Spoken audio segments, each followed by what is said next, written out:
people? Welcome back. Um, Black is More podcast. Thanks for all the support we got last week. People listening to the show, sharing it, giving us your thoughts. So we're going to try to make the show more interactive and continue to expand. But thanks for being with us. So, one of your hosts, Thank Aaron. you smelly much. Hey, Aaron, Aaron, whatever you want to call me. Aaron. Marcel, what's going on? Also known as M Cell, and doing good, man. That's good, man. Doing good. How'd you feel about last week's episode? Man, it felt good to be back, and Yeah. can't wait to, find some more topics to talk about. Mm-hmm. Okay. Well, we got two new ones for you today. First, we'll talk about just some things going on in the NCAA, and just to see if there's maybe some racial underlyings because of, a big topic right now is the payers, not getting paid, and we'll dive into it more. I don't want to spoil too much, but that we're going in that direction. Second topic, definitely want to hang around for that. If you have not been living under a rock, you probably know about Monique's boycotting, or her desire to want to boycott Netflix and have people stand with her because of she feels she was mistreated due to her gender and race. And she was made a bad offer, but specifically what we're talking about is her interview on the Breakfast Club and kind of her interaction with right. So definitely go listen to that if you haven't already. But we'll be giving our thoughts on that toward the back half of the show. So first off, NCAA. So one thing that's kind of going on right now, like I just alluded to, is the topic of players needing to be paid has been coming up a lot. I feel like it's a debate that's been out there for a long time, but for whatever reason, it's kind of gaining a little bit more steam right now. And I guess one thing we want to look into or just kind of chop up for a second is whether or not there's some racial components there, because, just as you pointed out before we got on, Sil, this really only affects the NBA and NFL or football and basketball, which has the majority of their players being black. But when you look at the Major League Baseball, which, great point, because I didn't even think, like that's how conditioned I am, I guess, but I didn't even think about it. But, the Major League Baseball players, they can go straight from high school to, double A, triple A, whatever it is, and they're already making millions of dollars a year, even in these smaller organizations. So, and then, we'll dive into some other stuff just to, give our thoughts on the whole pay student debate. But, so yeah, what do you think? What do you say to that question? Like, if somebody was to come up to you and say, hey, what do you think is some racial undertones there? Like, what would your response be? I would say there has to be some sort of racial tone to it. Now, I know the diehard football fan is going to say, well, it's a grown sport in which you need to develop your body and get ready to get hit and stuff like that. Mm-hmm. But at the same time, every other sport has some type of farm system. The NFL is the only one that really doesn't have a farm system, and you ask yourself why. And you ask yourself, why does the NCAA, out of everybody, benefit off of that? Why do they make millions of dollars? Like, you're a UGA fan, your boy Kirby Smart, I think, got like $500,000 just to go to the national championship game. The team sees none of that. They play their butts off all year long, and all they get is a scholarship. Now, you have to also think that a lot of athletes, well, all of the athletes, they're not allowed to work. They can't accept money from friends and family like that. You can't do anything. You're pretty much a slave to the school. And it really affects black people. You have black people who are coming from nothing. And you sit them in a dorm room and you tell them to play basketball, or you tell them to play football, and that's the only thing that they're allowed to do. They're not allowed to, find a job or do anything. Like, they pretty much belong to that school. They're property to that school, and the school makes all the money off of them. Like, you can't even sign an autograph for $5. Like, Mm-hmm. just think of outside opportunities that kids can make some money off of. They're not giving anything. They're giving the scholarship. Yes, you do have little excess checks, but at the same time, you need money to survive. So when you hear these situations in which kids are taking laptops and selling them, or taking their student card and selling it to other people, Mm-hmm. like, it's not a surprise. Like, I think Jay Williams from the NCAA, he used to play for Duke. I think he's like ESPN analyst now, but he made a great point. When it comes to the NBA, whenever they have a revenue that increases, what happens is the salary cap increases as well. So the Mm-hmm. NCAA every single year make an increase in revenue, but there's no change in how the kids are being paid. All they do is get a scholarship every single year without getting any type of increase. So Right. you're pretty much just screwing the kids, and who's mostly affected by this is the black kids. Yes, there are some, white students that play, but when it comes to these two major sports, it's predominantly, black. And you ask yourself, Mm-hmm. why is that? Why are these schools able to make millions of dollars and pretty much, keep these kids down, keep them pretty much paralyzed? That's what I would call it. Like, you're sitting there, you can't do a damn thing but play the sport. Mm-hmm. So to me, it's weird to see that these kids that pretty much come from, broken backgrounds, and they're not able to provide, and you wonder why. You hear these stories about kids accepting money for this and for that. Some of these kids, their parents are given jobs, just like Reggie Bush. I believe his mother was given a job on top of a house. Who's going Mm. to turn that down? Honestly, who's Right. going to turn that down? And then you get Yeah. people upset about, "Oh, I can't believe they took money."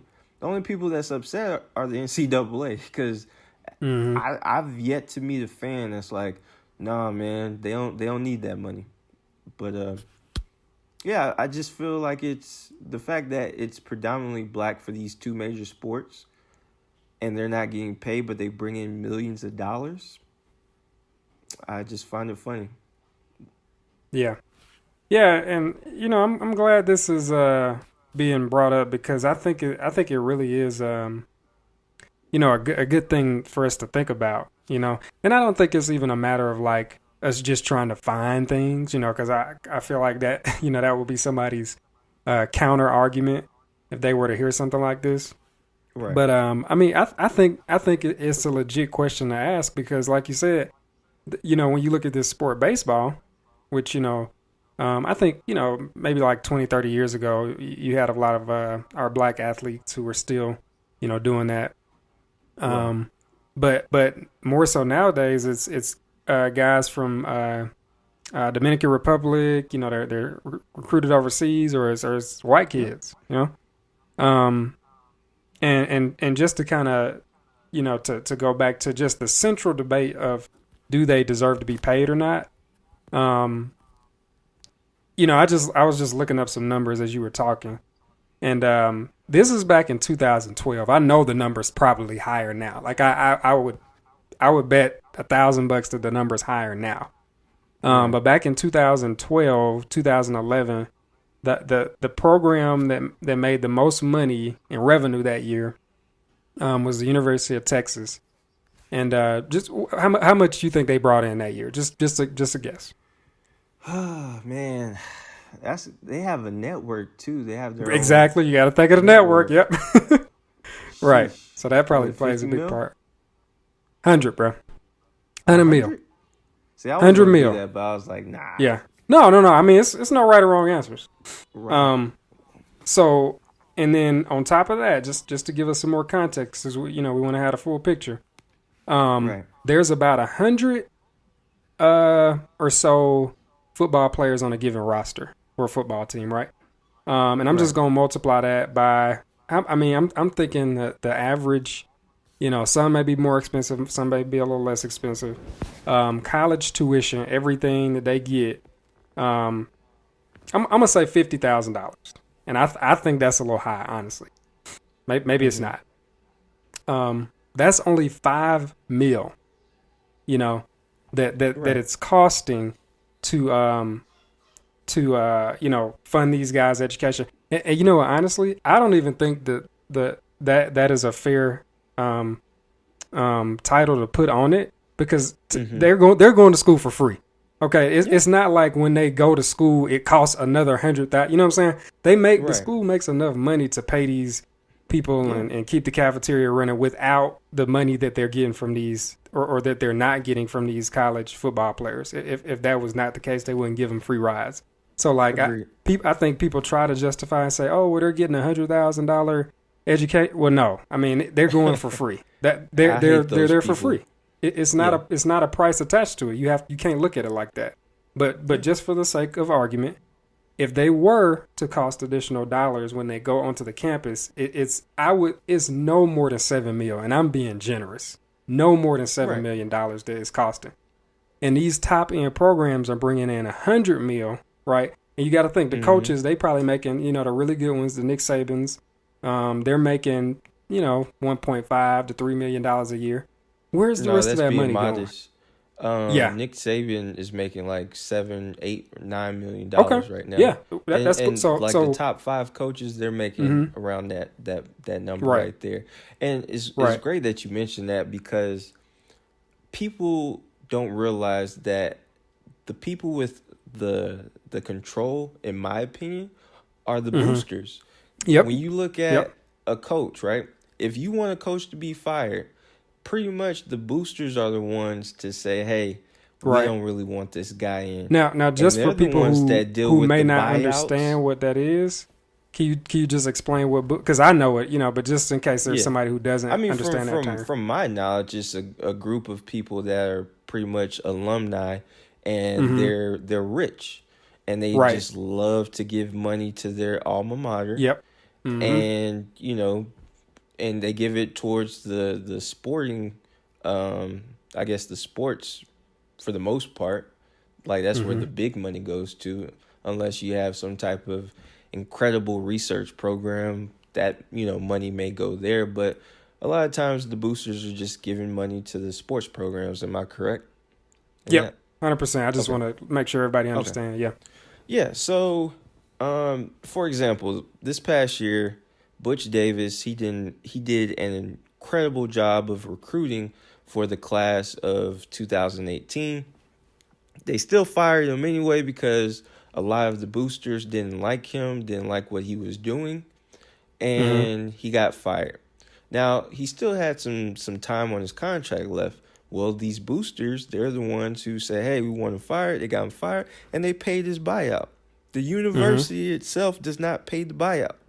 So therefore, you have pretty much these group of people that are investing and making decisions that aren't even employees of the school. So Hmm. if I'm an outsider and I have say as to what happens in these athletic programs, where's the NCAA to step in and say this is wrong? Because if Hmm. I'm actually in the school as a student, but I can't take money from the outside, it's not cool. But if I'm the school, I could take money from the outside if it's a booster. That makes no sense whatsoever. Yeah. Yeah. Makes And no sense. and and just to go back a little bit to what I was talking about, like you said, Nick Saban is making $9 million or whatever, well deserved. Got a man Right. keep winning championships, but Pretty much the you GOAT. know, right, and I would say the average it's probably lower than that, but we're going to use Alabama just for argument's sake, just to kind of put it in context. Yeah, I think average that's we a could good say about case study. $2 million for average. Yeah. Right, right. So we're saying average, cost to fund the team, right? Is $5 million for the players, another $2-3 million for the coach. That's $8 million. Where's the other 92? You know what I'm saying? Like, there's a lot Right. of money left on the table, and you're telling me you can't give these kids. And look, we're not talking about NFL contracts, man. We're not talking about highest paid player in the NCAA. No, we're not trying to do that. But I think these kids definitely deserve. I mean, they're making money off of. This is no different to me than the reason why we don't have any NCAA football games anymore. Yeah. The reason is because they were using their likeness and they were using their names and stuff to make money, right? That is the same thing that university's doing. Mm-hmm. Yep. I mean, the amount of money that they're making is stupid. It's stupid, man. And you're not willing to give these kids a little bit. Pay mama rent. Something, right. Man. Come on. I mean, and like you said, like I said, you brought a good point up, because I do think it's interesting that it's only affecting basketball players and football players. Yeah. Majority of that league, college and NFL, they brown. Yeah. Now here's I don't believe in coincidences. When you look at basketball from an international standpoint, there are kids that are brought up at early ages, at like 13, 14 years of age, and they go to adult leagues and they develop. By the time that they're 17, 18 years old, they're pretty much ready to go to the NBA. And they can go to the NBA because they're not from America. So it gives them an advantage to go to the league at 18. Now, in soccer, they have you develop at like 9 years old. There's a team, there's teams that actually invest in you to put you through these programs. And as you get older, they can let another team borrow you or whatnot. But when you get the appropriate age and you're ready, they'll call you up and you can play professionally at whatever age. If you're nice with it at 16 or 17, you can do so. Why is it when it comes to the sports in America, it's only football and basketball? Like, straight up. Yeah. Why are we so far behind when it comes to that? Because when you look at a quarterback, right? If you get drafted by a good team, not a bad team, but a good team, they're going to sit you on the bench for a couple seasons. Just because you're on a good team, the quarterback may be decent enough that, hey, you don't know the game that much. Yeah, we don't need you right now. Put you on the bench. Right. Yep. So if that's the case, then why can't you come out of high school? Yeah. If that's the case, like if you're going to learn, why can't you do that? Right. Yeah. Why can't you, train and develop, within a year or two, and then boom, you're ready? It just makes no sense. I wonder what the justification is behind not giving them any money, because like I'm like, are we saying that people who are, younger can't handle that type of, I don't even think that is accurate, because they would have family to kind of help them manage it, Right. And I would even go further to say, like, if we were to do something like this, right? If something like this was to pass and say, all right, look, all right, we've been getting over. We're gonna start paying the players. There needs to be some type of education to supplement that. Like, teach these kids how to use it. Don't just give them a bunch of money. Teach them how to use it. Like, give them some classes and tell them, like, hey, you want to save. Set them up for success. Don't just give them the money and let them blow it. But exactly. I just can't think of a real reason other than greed, man. Honestly. That's it. So, but as Jalen Rose or whoever, I forgot who it was exactly, but it's a form of slavery. It really is. Like, you're not offering anybody anything, really. Let's say a kid has bad grades, right?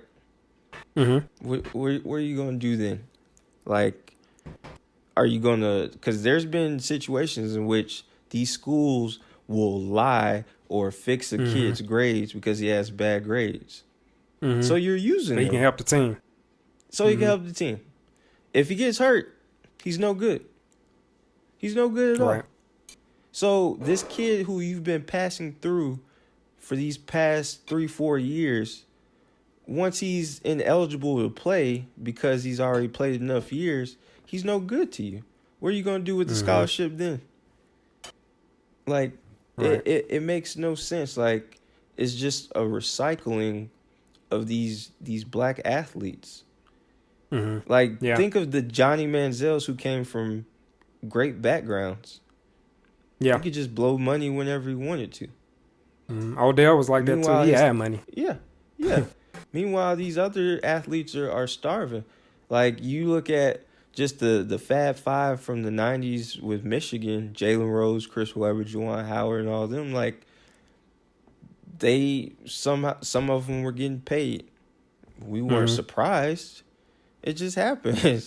But it's just weird that these black athletes are the ones who suffer the most, Mm-hmm. and they have these rules that you need to play at least 3 years in football. You have to play at least Mm-hmm. 1 year in basketball when it comes to college. That's all.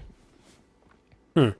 Man, and just to kind of close this out, um, I play fantasy football, and we Yep. got a group chat that we kind of chime in on, like around the year. We just talk about football and random stuff. But somebody posted an article in there about Colin Cowherd, saying that he Yeah. knows of at least one SEC program that's paying their players.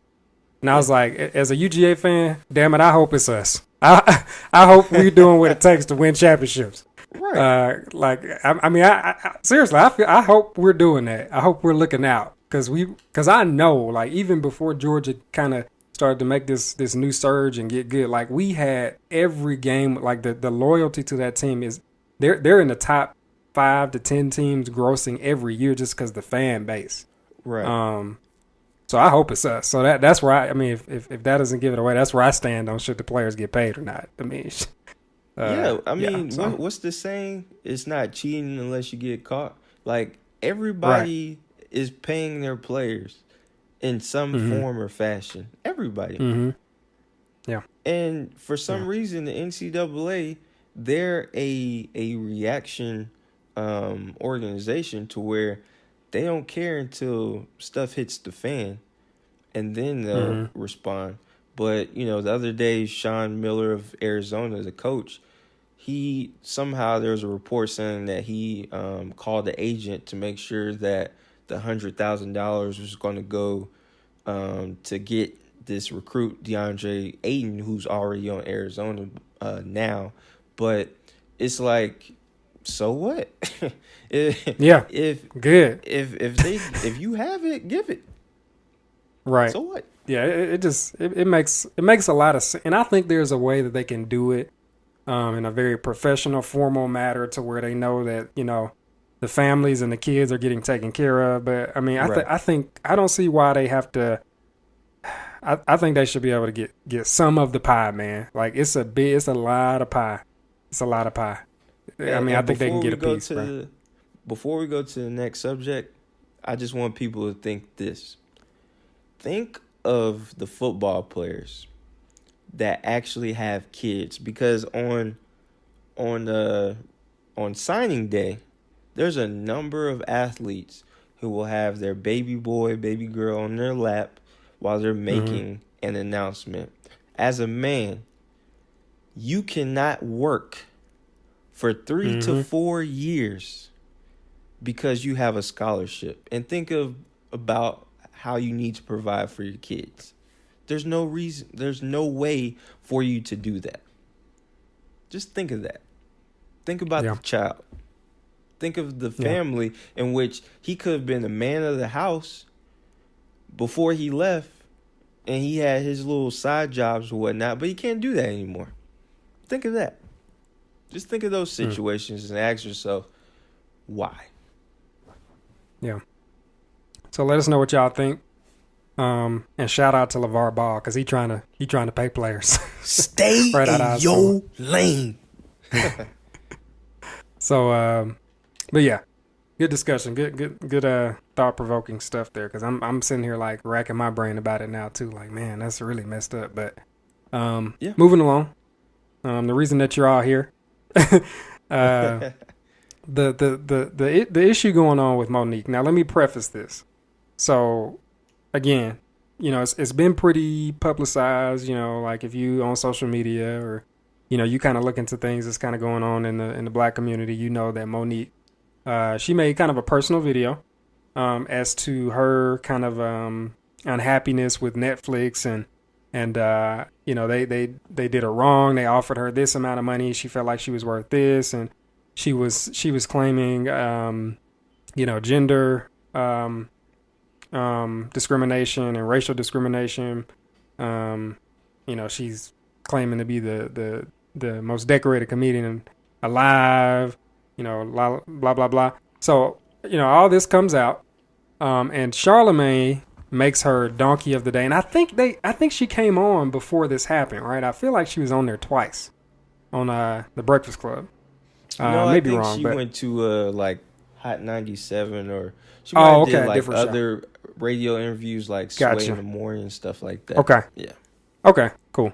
So, in any case, when all this comes out, Charlemagne, if you don't know Charlemagne, I mean, again, he's a very prominent radio figure. He has a segment called Donkey of the Day. A lot of this y'all might already know. And he made Monique the Donkey of the Day, which is basically the person who just did something he thinks is dumb or said something he thinks is dumb. He made her the Donkey of the Day because of, her stance and the stuff that she was saying about Netflix. She comes on the show and, she's trying to just tell her side, defend herself and kind of, clear the air. And she didn't feel like she should have to. She felt like she should have gotten support from the show. But anyway, I'll stop there. I just want to get your thoughts on the interview and just some of your takeaways, and then I'll kind of chime in to see where we go from there.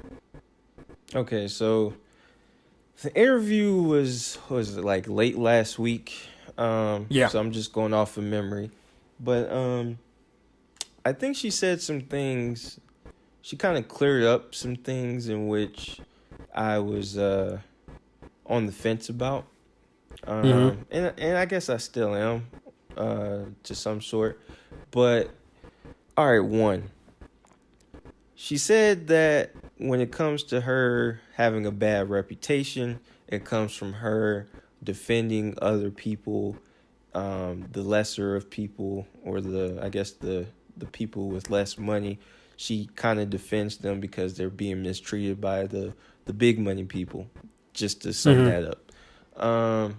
And she also stated that, when it comes to Netflix, she had this club outing in which she had people giving a standing ovation, and she said that the Netflix people saw that, they were clapping, and it was like, hey, you're on fire. With all that being said, do I think she deserved Donkey of the Day necessarily? I kind of, go back and forth with this one. Today I'm going to say yes, only because in this climate, it sounds like she chose to love us at this time. I've never really heard her speak for us until this situation happened, when the bag pretty much wasn't secured.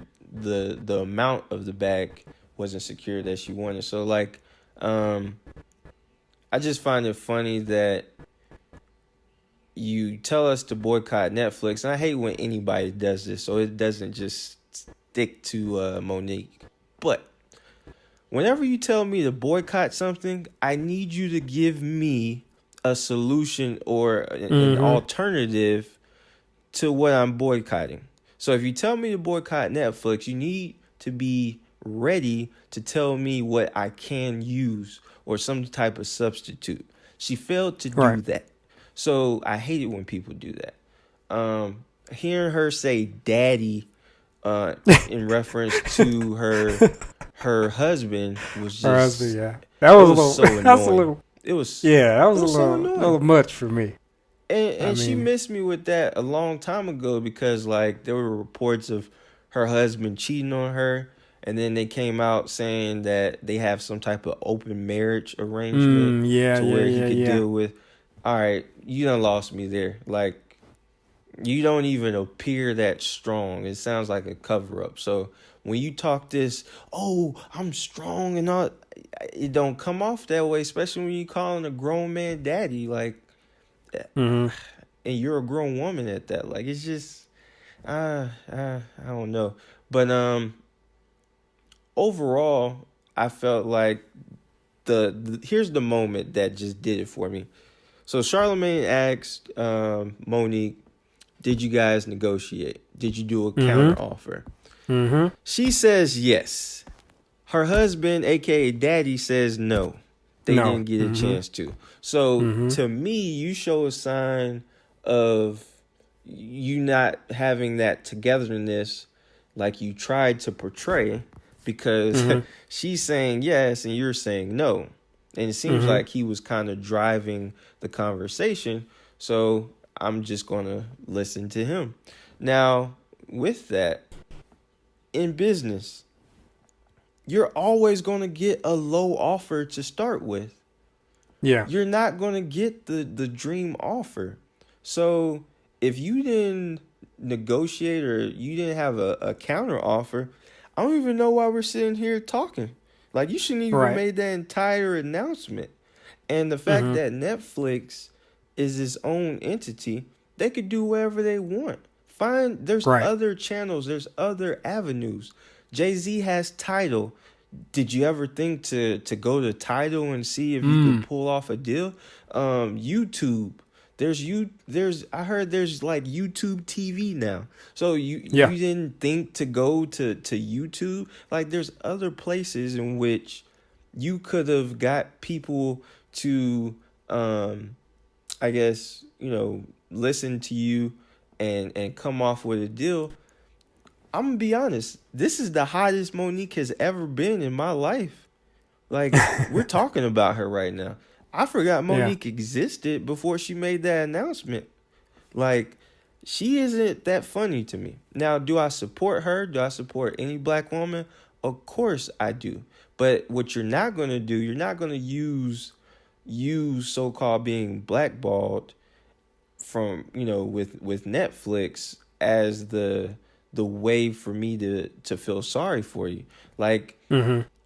that's just business. Like, you need to go out there and get, offers from other people, build your name up, make us want to hear you again. Now I feel like she can do something good by going on tour and making jokes about this entire situation, and she can, Right. come out on top with this. But at the same time, it's like, you haven't even done enough for me to even feel sorry for you. Mm-hmm. Not recently. Like, it just makes me go crazy to where she feels that we should all boycott because she got one offer. Mm-hmm. Like, Tiffany Yeah. Haddish just, signed a deal before the situation, I think for like 800,000, and Monique's mad Oh, that okay. she got 500,000. Now, Hmm. so what? It was an offer. They didn't have to offer you anything. I'm Right. not about to sit here and tell y'all to boycott, Xbox Live because they told me to pay $60 for a membership and I didn't want to pay Right. that. That's how stupid Mm-hmm. it sounds. Like, it's a privilege if they're going to pay you. It's not like this is your life depending on it. To me, Mm-hmm. Netflix isn't a institution in which you have to use. So I don't see why, she's going crazy. Now, do black women face being, treated poorly when you compare them to men and white women? Of course. Yeah. Black women are getting underpaid at a lot of places.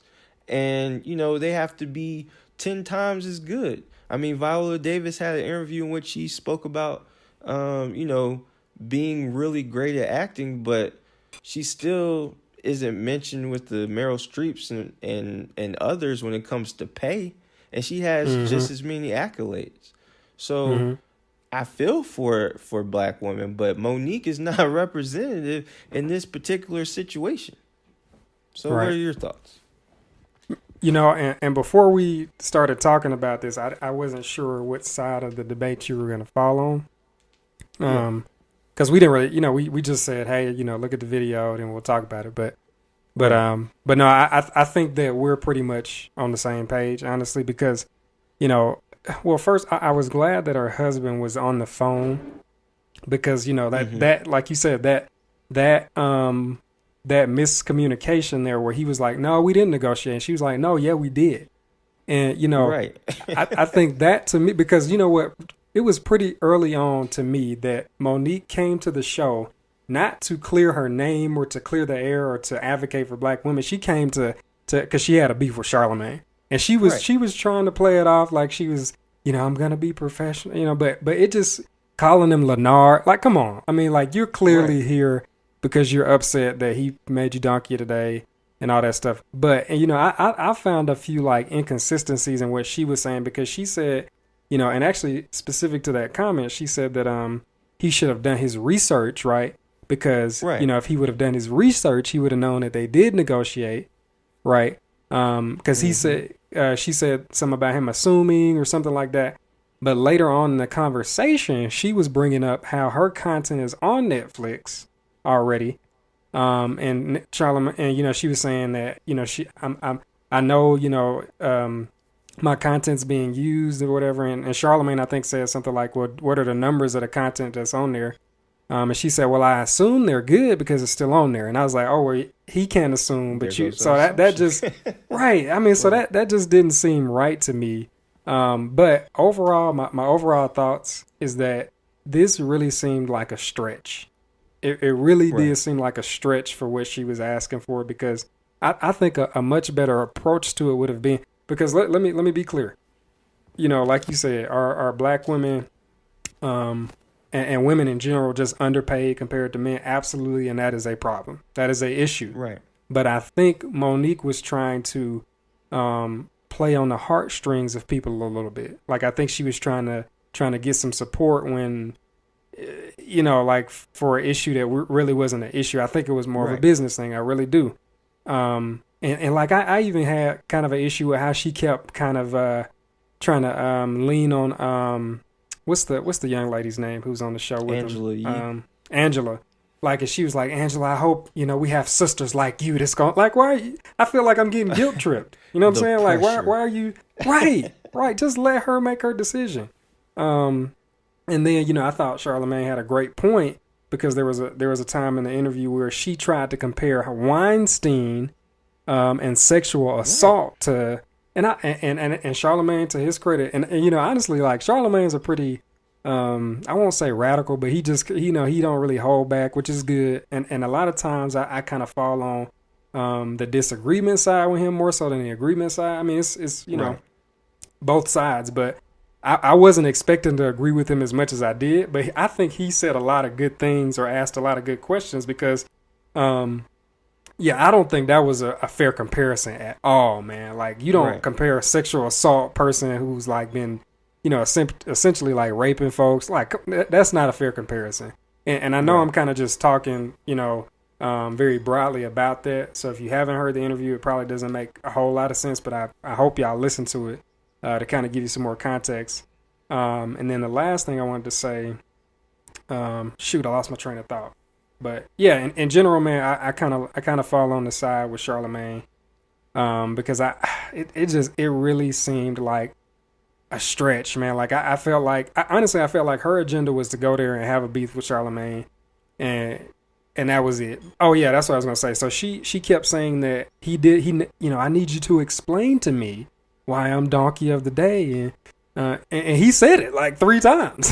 But you know, honestly, they'd never explained why they felt they should get more money or comparable money to Chris Rock and Dave Chappelle. Right. But, and, you know, a key thing, right? And credit to them and the success that they're having, because, you know, I think her husband, who's also her manager, was saying that they bring in about $2 million a year because of the shows and stuff that she does on the road.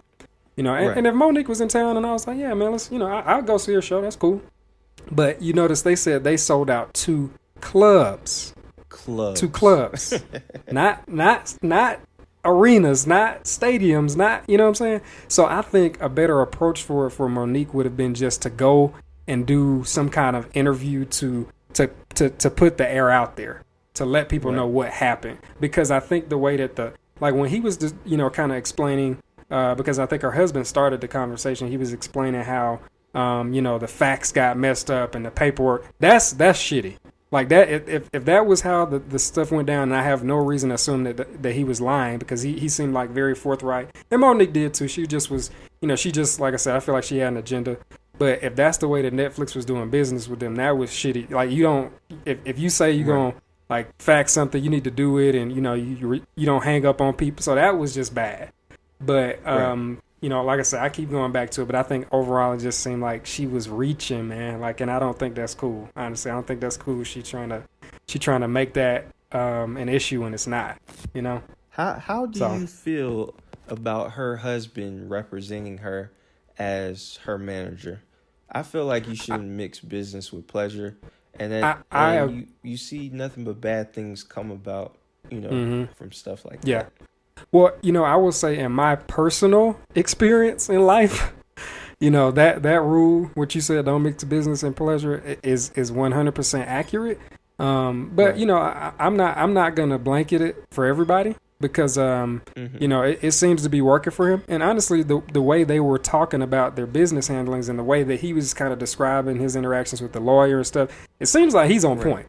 You know what I'm saying? So I feel like he has her best interest at heart, and he's really, you know, managing the career and stuff of her very well. So I don't think I have an issue with them, but, you know, I would say the majority of people can't do that. Clothing? I feel like that's what it was with that interview.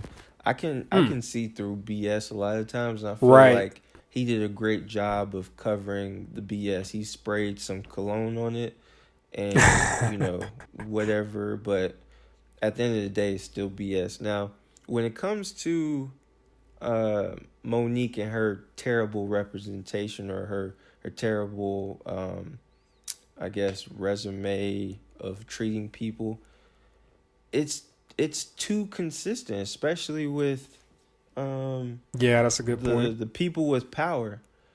I can't pull out the sympathy card when people after people after people are just saying that you're a bad person to work with.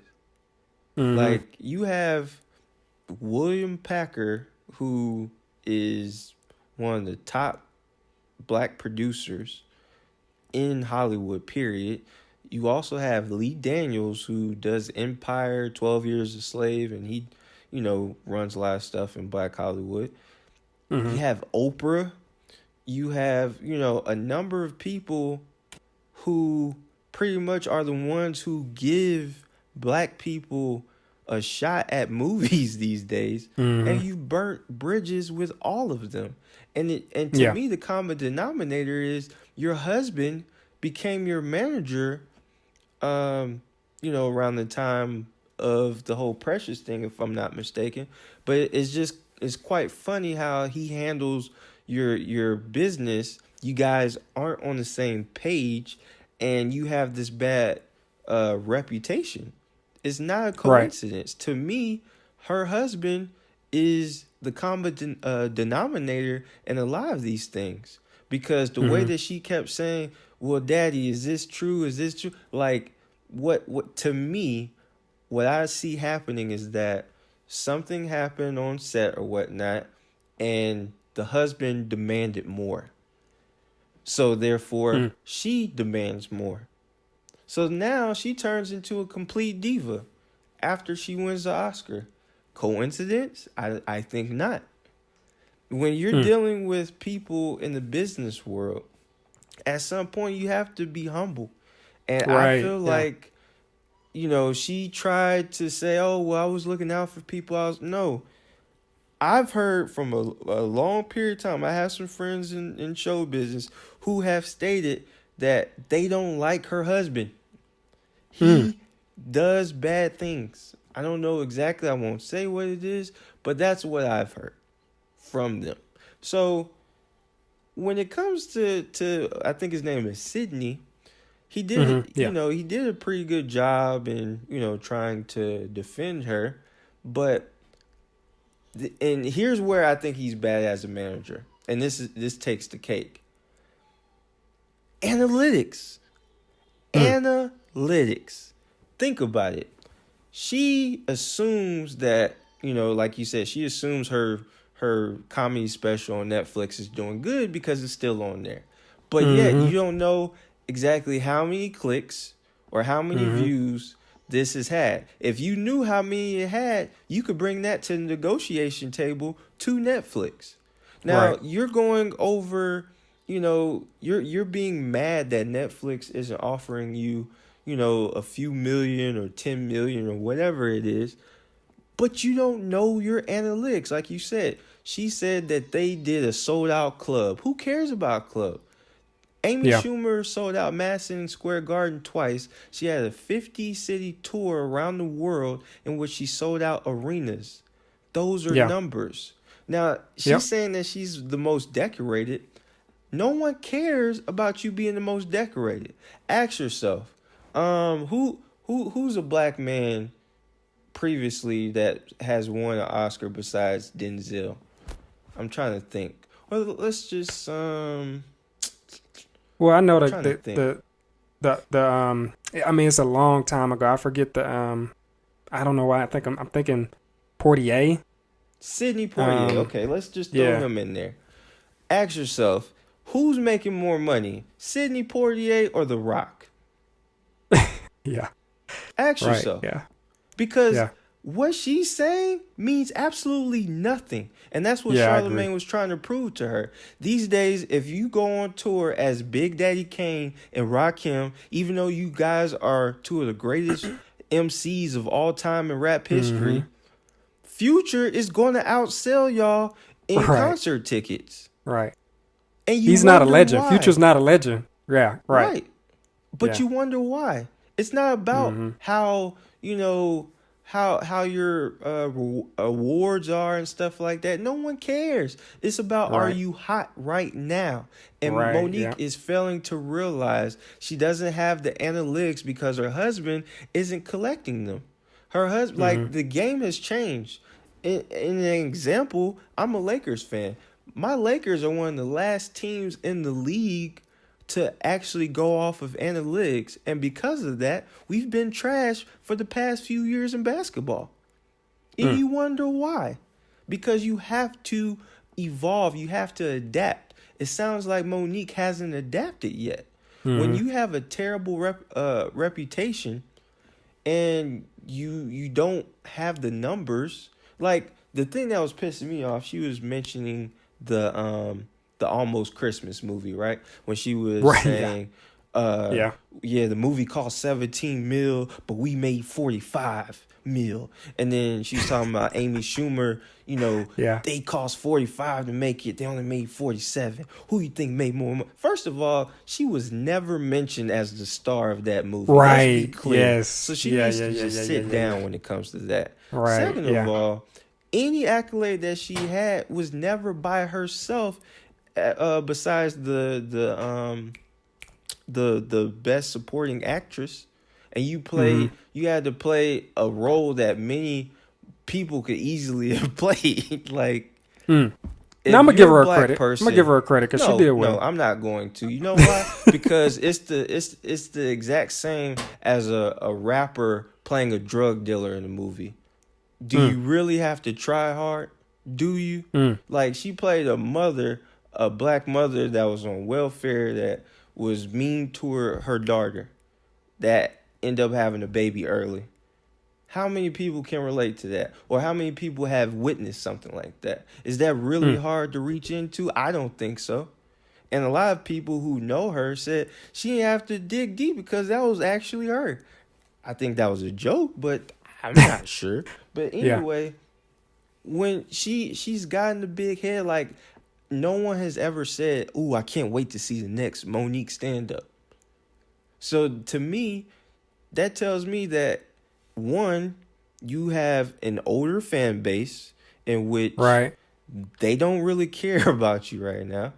Two, you haven't adapted. You need to provide analytics when you're negotiating. And to me, they did not provide analytics for their counter offer or to any other business outlet. So if you hadn't even went to another business outlet, then why the hell are you telling us to boycott something when there's other options out there?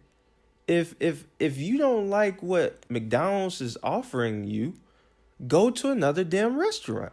And this is the Right. same thing. Mm-hmm. It's a privilege. Like, and just one more thing. Women who are wrongfully treated in the workplace, they're employed by an employer. Monique is her own boss when it comes to comedians.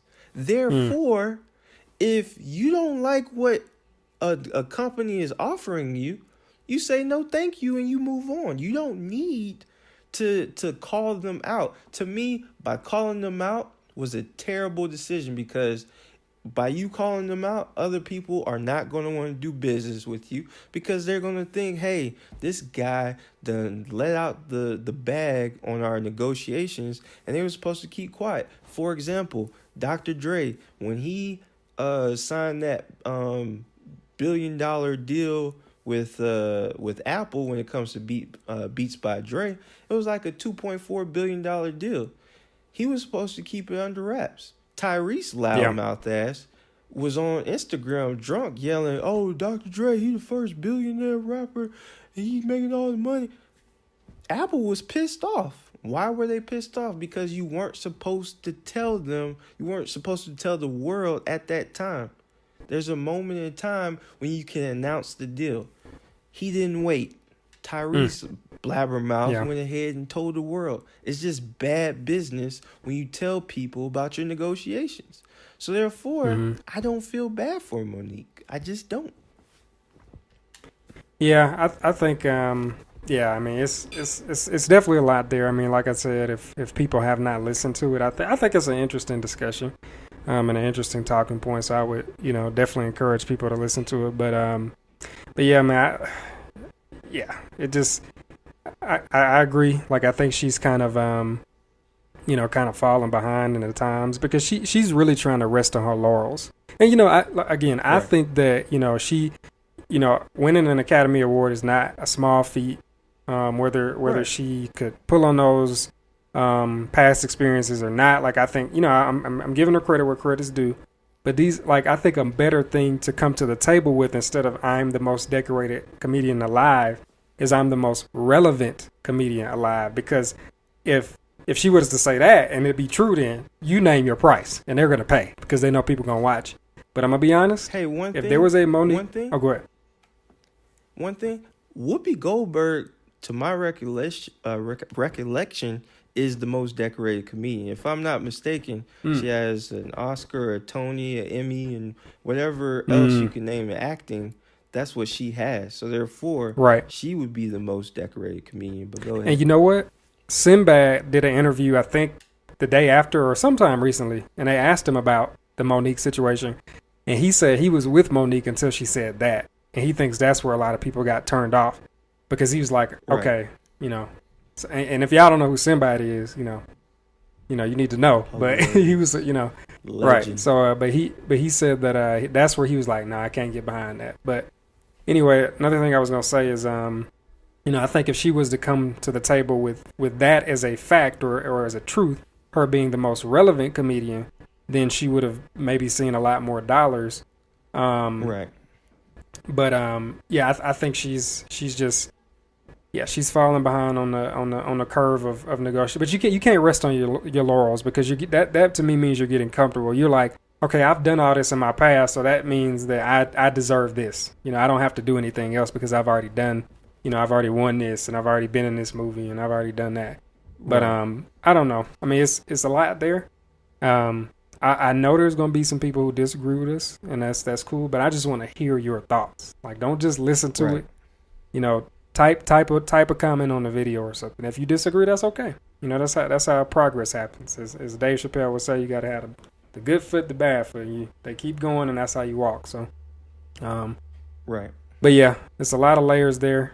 Um, I mean, and just so we're clear, I think we've said this multiple times, but just to put it out there one more time, we are, inequality for, black women in general, as far as pay, things like that.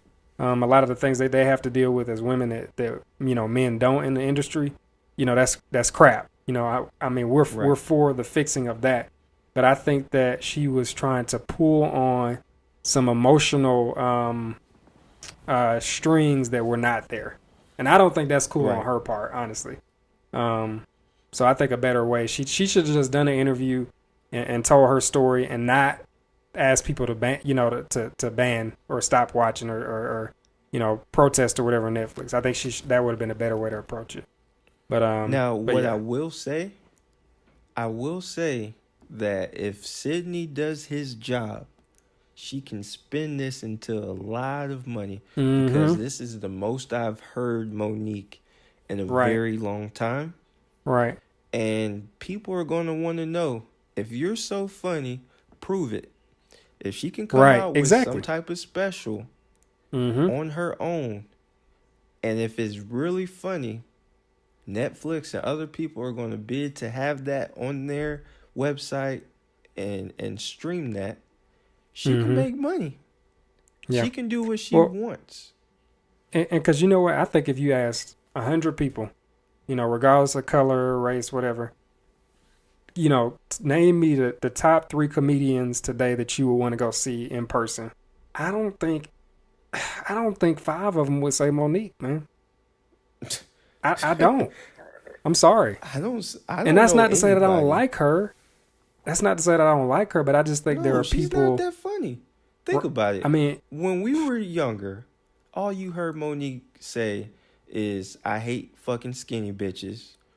Shout out to my big girls. I love y'all. oh yeah, And man. that was pretty much it. Man, that's another thing that I didn't like is that she. I feel like she just kept trying to get sympathy points from people because she said something about not only am I a black woman, but I'm a big black woman. And then Charlamagne was Right. like, "No, You you're not not big." big Like no she was more. trying to. She was like, "Come on, like why are you trying to? You trying to?" So now people are picking on you because you're claiming that you're overweight. No, I don't. That just again, it seemed like she was reaching a lot. She was reaching a lot for support, and honestly, I think it's good on Charlemagne and Envy and Angela to not just blindly support because I think Right. all of them had a lot of skepticism, and I think they had even more after she left because she. As much as she was claiming that Charlemagne didn't answer her question, I don't feel like she really added much context. You know, Right. so It was ringing I don't around know. the We could go rosy. on for this forever. And I just want to mention this. Was she offered something that was very low? The answer is yes. I do believe that they gave her a terrible offer. Mm-hmm. But it's about what you do after that. Right. Right. And Right. she didn't play her cards right. You have to develop a bidding war. For example, Nipsey Hussle, he's a rapper from the West Coast. This man was signed to Atlantic back in like 2010. Mm-hmm. They didn't think he was hot enough. He wanted a better deal. So they released him per his wish. And he got hot. He was one of the best independent rappers in the game. Mm-hmm. So then he went back to the table. They had an offer. He's like, nah, I want more power. I want more money. Other labels start coming at him. And Mm-hmm. next thing you know, he was able to finish a deal with Atlantic, 6-7 years later. It's Yeah. not a coincidence. That's how you do business. You Yeah. get hot. You make other people want you. Now Mm-hmm. you have a bidding war. Monique Yeah, I did agree. not play the game right. And that's management. That is where her husband messed up. That is why Charlemagne and Envy feel the way that they feel. Point blank, period. Yeah. Yeah. So we'll kind of wrap it up there. Great way to end it. But again, I invite people to watch the interview. It's kind of a long interview, but I think it's pretty entertaining. You can just listen to one half on the way to work, or all of it if you got a long commute, or if you're in Atlanta traffic or something. And let us know what y'all think, man. Comment on the video. So yeah, man.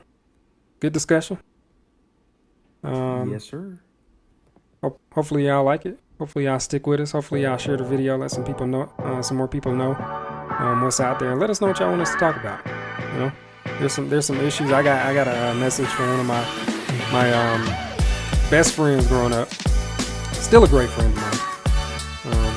And he gave me a topic to discuss. So we're gonna do that. We take requests, man.